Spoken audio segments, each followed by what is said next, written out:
Alright, hello and welcome to Camel Finance. I'm your boy Camel, and I had a comment requesting me to cover the Mt. GOX situation, give my thoughts and opinions on that. So I will cover that today. Then got some pretty significant news out of China, so we'll do that in a little bit of macro, and then I will show you the trade setups that I'm looking at for the week ahead. So let's get into it. My thoughts on Mt. GOX. If you don't know, Mt. GOX was a Bitcoin exchange based in Tokyo, Japan. It launched in 2010 and it was handling over 70% of all Bitcoin transactions worldwide by 2014. It then abruptly ceased operations and hundreds of thousands of Bitcoin were hacked, they were stolen, and the company went bankrupt. But since then, they've been in the news on and off because there's this notion that they might be able to recover some of the stolen Bitcoin and return them to people. And so in summary, 700,000 Bitcoin was stolen, 141,686 Bitcoin are to be returned. And I put maybe in brackets. And the reason I put maybe, even though they likely will be returned, but if you've been in the space long enough, then this whole Mt. GOX thing is kind of like a leitmotif in the industry, right? It just comes back all the time. Like I've seen this over and over and over again, and because I've seen it, I just kind of typed in Mt. GOX and then 2018, whatever. You can see back in 2018, they were talking about selling 400 million in Bitcoin and Bcash, and that might have dropped the price. And then they were using it as FUD again in June of 2018 to say $1 billion worth of Bitcoin lost in the hack may be returned. Ooh, scary stuff. And here we are in September of 2018 saying that the trustee had sold $230 million worth of Bitcoin and stuff. In 2020, there's 150k Bitcoin that may or may not be about to destroy the market. And then here we are in October of 2021, and they're talking about possibly soon giving investors back billions of dollars, and would this be a bad thing for the market? And then fast forward to today, and it's the same old thing. Now, yes, we are actually getting closer, it would appear, to some people getting their Bitcoin back. But this is why I put maybe, because if for some reason it gets delayed till next year and they're still using this cycle of, well, it's FUD really, isn't it? And I'll show you why I think it's FUD. So maybe they'll still be using this in months to come, or maybe these people get their Bitcoin back. There's 141,686 Bitcoin. According to this article here, this is a modern one from Bitcoin Magazine, and it says right here, so there's 141k Bitcoin, just under 142, out of the 700,000, so that represents 20% of the supply. Okay, so if you had one Bitcoin back in the day, you're likely going to get 0.2-ish back, in the best case scenario. It says that it's going to be returned via one of three mechanisms. They can give it back to you in Bitcoin. You can have a cash option, or you can have it as Bitcoin Cash. And so right away, anyone that decides, I'm not sure why you would, but anyone that decides, oh, I'll have it as Bcash, well, that's straight away not going to impact the Bitcoin market. Okay? And then the notion is that, well, what about the people that have it as cash right away? Won't that cash be raised via selling spot Bitcoin into the open market? And the answer is actually no. It says right here that they're worried if people take the cash they would have to sell the Bitcoin into the market for cash, directly or indirectly. And that's because even though details weren't shared, the trustee would supposedly liquidate an equivalent amount of Bitcoin to pay out those interested in receiving fiat currency. However, the document cites the rehabilitation trustee may set a period during which creditors wouldn't be able to move or receive the funds. So ultimately, the cash has to come from somewhere, right? But the legal document details that they first need to pay the cash out and then raise the capital later. They can't just dump all of the Bitcoin straight onto the open market. So then that means that only people that received Bitcoin, that choose to receive Bitcoin with the intent to dump it into the open market, actually have a chance at causing real sell-side pressure on the spot price of Bitcoin, right? But my argument would be, if you're planning on, receiving this Bitcoin that got stolen from you and just selling it, then why wouldn't you opt for the cash option? Why would you have this middleman step where you're going to receive Bitcoin and then go and sell it on an exchange, or, all of that stuff? I don't know. My thoughts are that proportionally a smallish amount of people would actually choose to receive Bitcoin and then dump it on spot exchanges. So, but that is speculation. I have nothing to back that up. I also think that if you were into Bitcoin back in 2014 or before, yeah, of course there's going to be some people that they just bought some Bitcoin. Now it's worth a lot of money and they need the money. There's going to be some people that just bought Bitcoin because it was, it was something back in the day, or maybe they used to use it to trade on the dark web and now they're not into that stuff because they've got a bit older, whatever. So you'd think there's going to be some people that just want their money back so they can sell it, maybe like put a deposit on a house or something like that. But I would think if you knew how to, trade and exchange Bitcoin back in 2014 or even prior to that, then maybe you understand it. You've certainly had enough time to research it and figure out, what it is. So perhaps a lot of people just want their Bitcoin back because it's theirs. It's their digital property, and maybe they just want it back to hold it, right? But let's assume, worst case scenario, at 20k USD, if we sold all 142 Bitcoin, or 142,000 Bitcoin that is, that would be approximately $2.8 billion of sell-side pressure applied to Bitcoin. But this is actually only 0.6% of the current market cap at 415 billion. So that's not a lot of sell-side pressure, frankly. And, companies like Apple or Google or Facebook or whatever, these big companies, it's not uncommon for hedge funds or individual investors or venture capitalists to own 3, 4, 5% of the entire share float. So I don't think that this is anything to get worried about personally. And even if all of this was dumped at one time, it would cause a wick, but then it would find liquidity and be bought back up. Someone has to buy it, right? For every buyer, there's a seller. For every seller, there's a buyer. So yeah, I could see a case where we get a deep wick.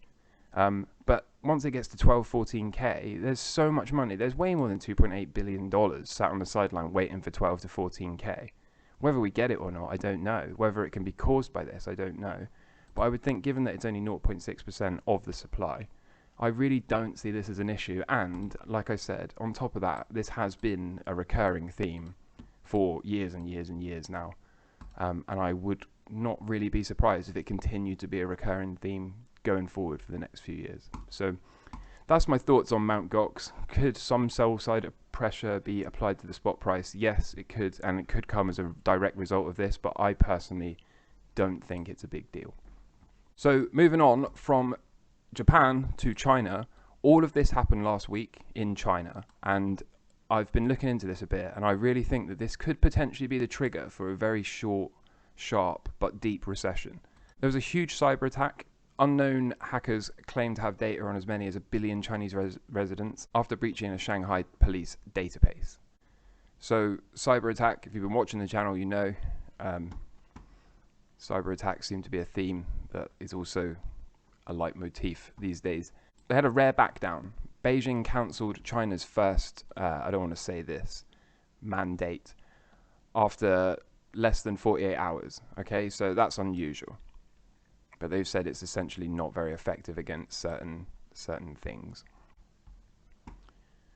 They've ramped up stimulus. Okay, they're already ahead of the curve. They're already started to print because they need to prop everything back up. And I've got some scary looking charts to show you in a minute. China may allow its cash-strapped local government to sell 220 billion worth of bonds earlier than planned. And so, of course, selling bonds means printing money and creating the bonds. That's how they issue the debt and then they sell it. So this is just printing of money, i.e. inflation, quantitative easing. The China-US update, Biden's team is considering easing tariffs on Chinese goods due to inflation. So I have covered this on the channel. It's basically undoing the Trump tariffs. They've got credit drama because a property developer has defaulted on its public bond for the first time, a big one at 1 billion. So the China Great Wall misses a June deadline, reminding everyone of a similar delay by Horang last year. On top of that, they've had a funding boost. Russia has pocketed $24 billion from selling energy to China and India in 3 months after the invasion of Ukraine. So Russia is offering steep discounts to both countries and is accepting payments in local currency. China's central bank is withdrawing cash from the financial system this month to keep risks in check. So the cheap funding was encouraging bond traders to lever up rather than helping spur lending in the real economy. So they've had to do some sort of risk control to make sure that traders don't go blowing up hedge funds and stuff like this. Then private equity money is going to go elsewhere, right? Carlyle aims to have around 20 to 40% of China exposure in its new 8.5 billion Asia fund versus 40 to 50% on average for the previous funds. So Carlyle has been one of the biggest foreign investors in China for the past decade, and they have almost halved their exposure to China. And Hong Kong welcomes a big share sale after a month-long drought. So 1.7 billion has been raised with trading to begin July 13th. And Hong Kong's exchange chief says the financial hub is waiting for more homecomings from the Chinese companies listed elsewhere. So there's a lot going on, all in a week. On top of that, citizens have stormed the China bank over frozen assets.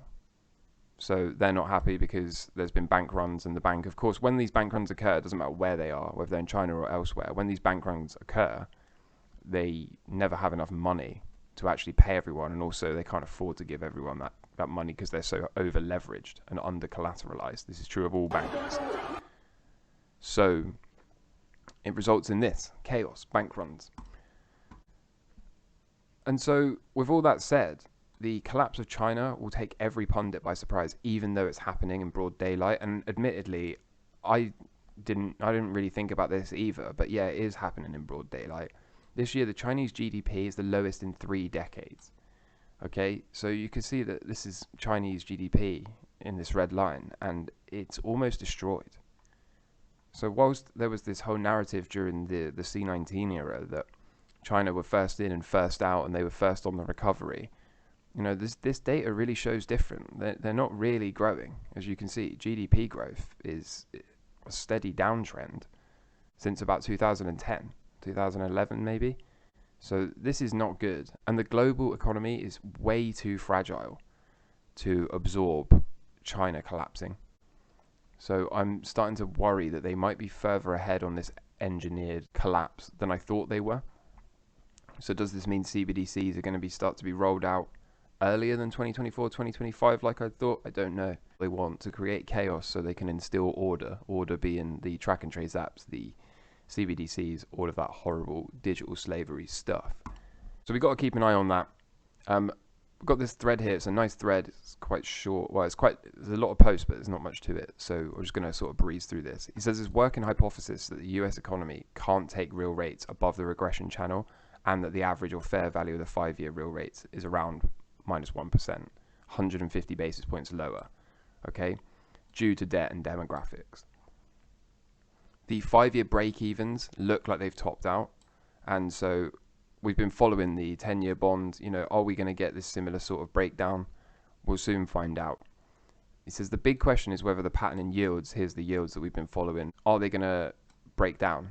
And if they do, which he thinks is the most likely outcome, says the balance of probability for me is a break lower.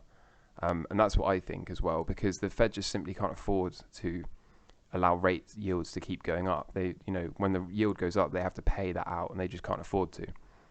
So two things that affect this the most are the dollar. The higher it goes, the more deflationary pressure it exerts for now.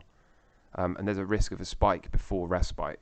We probably need to complete a weekly DeMark 9 count first, which would take us up another 5 weeks. So do we run 120 and then top? I don't know. We'll soon find out. Then he says oil. The range break will tell us which way we're going for the next 6 to 9 months, right? Whether demand trumps supply or supply trumps demand, this is the key battleground. So obviously a break out of this range would tell us that inflation is going to be wild, and a breakdown would tell us that we've likely seen peak CPI for now.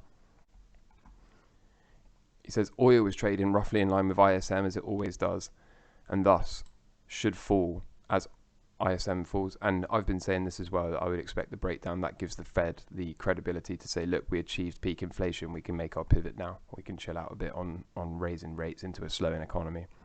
He says his forward ISM indicators suggest that we need to brace ourselves for economic data collapsing fast in the coming months, and this is what is starting to concern me, because as I've been talking about with China, if China is really going to go, if China is actually breaking down amidst all of the other stuff that's going on, we just saw Sri Lanka blow up and go bankrupt over the last few days. I did a video about that yesterday.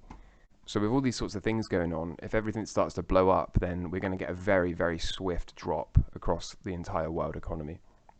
And Rao says that we'll see this as the tightest monetary conditions based on rates, dollar and commodities take hold and destroy demand. He says, and when we plot asset prices against this, bonds are the standout. They trade above ISM, and the tech is the area that's priced in the most economic risk, as you can see here.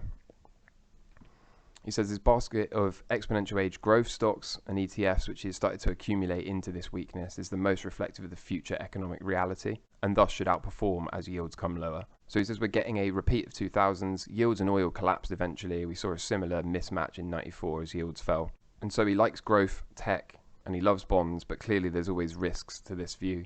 This is how he sees the balance of probability. What about digital assets? Well, from a macro perspective, the big driver is global M2 growth. And this is the key here. M2, the total amount of money, the money supply, is roughly the inverse of ISM, and ISM leads by about 9 months. As ISM falls, M2 should begin to grow. ISM at 38, as per the model, puts M2 growth back at 13%. And so the next 2 to 3 months will reveal a lot. The job of a macro investor is to buy or sell the assets that are the most mispriced for the 12 to 18 months out. In the next 12 to 18 months, we will have had a recession. Monetary conditions will be much weaker. Just to be clear, he says, I think risk assets probably go lower before reversing, but he's not 100% sure. So the bottom could be in, but he thinks most likely they go lower. There's still a lot of risk of an extended recession like 2001, 2002 or 2008, 2009, where this could go on for a whole another 12 months or so from where we are today. But he really doesn't see that being the higher odds. He's still using 47.74 in 2018 as his blended hypothesis, and so am I. I'm still saying this as well. I think that if we go down, we make a short, sharp drop down and then force the Fed to pivot, because the Fed is just going to go broke. It's already broke. There's nothing they can do. And so with all of that said, we've got the dollar bid, as you can see. But this isn't a surprise because the cycle low is due here today. The futures are down about 1% at the moment, I think.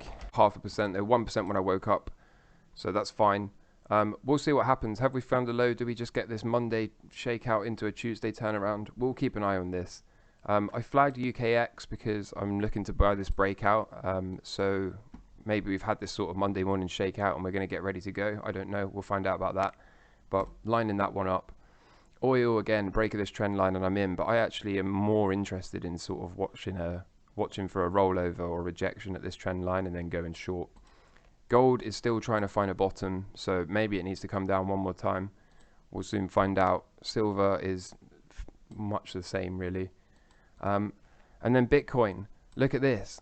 A perfect drop into this 60-day cycle low. Is it going to, how deep is it going to go? We don't know. But this is looking more bullish than I thought it was. I thought we were going to get this same sort of pattern play out and then maybe sweep these lows. Maybe that's still to come. But overall, I like the way this is dropping down into there. This is exactly where we'd expect to see some sort of bounce. So now all we got to do is look for a bounce, and I think we can long this. Ethereum should follow the same sort of pattern. And yields are getting rejected, I hope. So let's see if we can end up breaking this trend line support down here, something like that. So that's all from me. I hope you enjoyed that. I hope that answered your MT GOX questions, and make sure you're subscribed if you want to see the trades, because they're all setting up quite nicely. So we got the drops into the cycle lows now, apparently, or we're working on them, so they can be bought as they reverse. Just got to be a bit more patient, day, 2, 3 days max, I would think, and then there's some actionable trades. So I hope you enjoyed that. Drop a like if you did. Leave me a comment if you have any questions or there's anything else you want me to address, anything you want me to give my opinion on. And until next time, take care of yourself. All the best. Cheers. Bye.